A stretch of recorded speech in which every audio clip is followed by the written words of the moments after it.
नमस्कार. तुम्हाला पण सरकारी योजनांचे पैसे थेट तुमच्या इंडिया पोस्ट पेमेंट्स बँकेच्या म्हणजे IPPB खात्यात हवे आहेत का?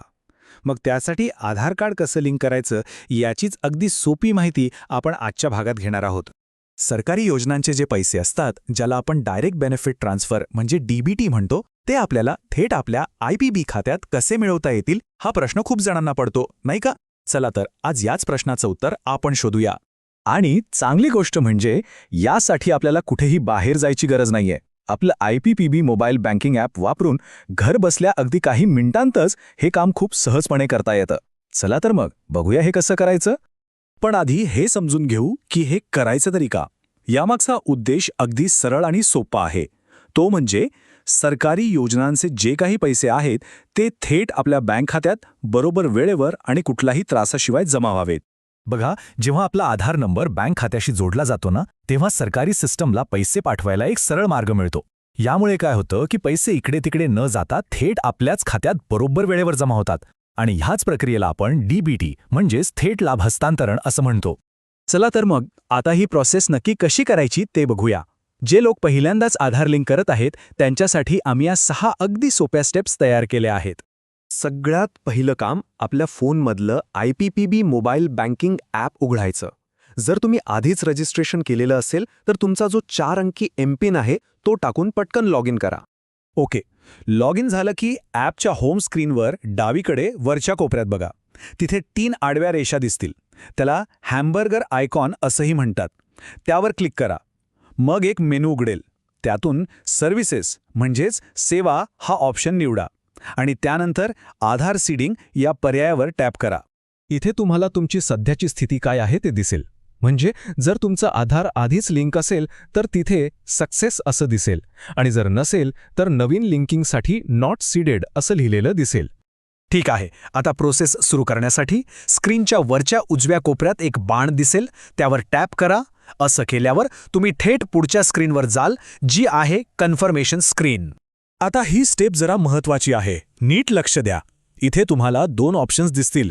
जर तुम्ही पहिल्यांदाच तुमचं IPPB खातं आधारला लिंक करत असाल तर तुम्हाला पहिला पर्याय निवडायचा आहे. पुढची स्टेप आहे सिक्युरिटीसाठी आणि ही खूप महत्त्वाची आहे. तुमच्या रजिस्टर्ड मोबाईल नंबरवर एक 6 अंकी वन टाइम पासवर्ड म्हणजेच OTP येईल. आता तो जो 6 अंकी OTP आला आहे तो तिथे दिलेल्या जागेत टाका आणि सबमिट बटनावर क्लिक करा. बस झालं काम. तुमची रिक्वेस्ट सबमिट झाली. तुमची रिक्वेस्ट सक्सेसफुली सबमिट झाली की स्क्रीनवर एक तसा मेसेज दिसेल आणि हो, सोबत एक रेफरन्स नंबर पण मिळेल. तो तुम्ही भविष्यातल्या माहितीसाठी जपून ठेवा. एकदा का तुम्ही ही रिक्वेस्ट सबमिट केली की तुमचं आधार खात्याशी लिंक व्हायची प्रक्रिया साधारणपणे 24 ते 48 तासांच्या आत पूर्ण होते. ओके, तर हे झालं नवीन लिंकिंगबद्दल. पण समजा तुमचे DBTचे पैसे आधीच दुसऱ्या कोणत्या तरी बँकेत येतात आणि तुम्हाला ते आता IPPB खात्यात ट्रान्सफर करायचे आहेत, तर काय? चला आता ते कसं करायचं ते बघूयात. हा प्रश्न खूप जणांना पडतो की जर आमचं आधार आधीच दुसऱ्या बँकेला लिंक असेल तर ते आता IPPB मध्ये कसं बदलायचं. तर चांगली बातमी ही आहे की ही प्रोसेससुद्धा अगदी सोपी आहे. जवळजवळ आधीच्या प्रोसेस सारखीच, फक्त एका ठिकाणी एक छोटासा बदल करायचा आहे. हाच तो छोटा बदल आहे. लक्षात ठेवा, त्या कन्फर्मेशन स्क्रीनवर ह्यावेळी तुम्हाला दुसरा ऑप्शन निवडायचा आहे, तो म्हणजे change DBT mapping to IPPB account. जेव्हा तुम्ही हा ऑप्शन निवडून OTP टाकाल तेव्हा ॲप तुम्हाला तुमच्या जुन्या बँकेचं नाव दाखवेल जिथे तुमचा आधार आधी लिंक होतं आणि त्या नावापुढे व्हेरीफाईड असं लिहिलेलं दिसेल. याचाच अर्थ तुमची बँक बदलण्याची रिक्वेस्ट व्यवस्थित नोंदवली गेली आहे. चला तर आता या सगळ्या प्रोसेसमधले काही महत्त्वाचे पॉइंट्स आपण थोडक्यात पुन्हा एकदा बघूया. सगळ्यात महत्त्वाचं म्हणजे ही प्रोसेस फक्त आणि फक्त IPPBच्या मोबाईल ॲपवरूनच करता येते, वेबसाईटवरून नाही. दुसरं म्हणजे हे काम ऑनलाईन काही मिनिटांतच पूर्ण होतं.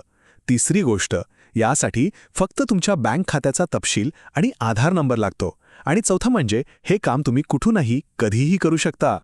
तर आज आपण पाहिलं की आधार लिंकिंगसारखं एक महत्त्वाचं काम आता किती सोपं आणि सोयीचं झालंय, नाही का?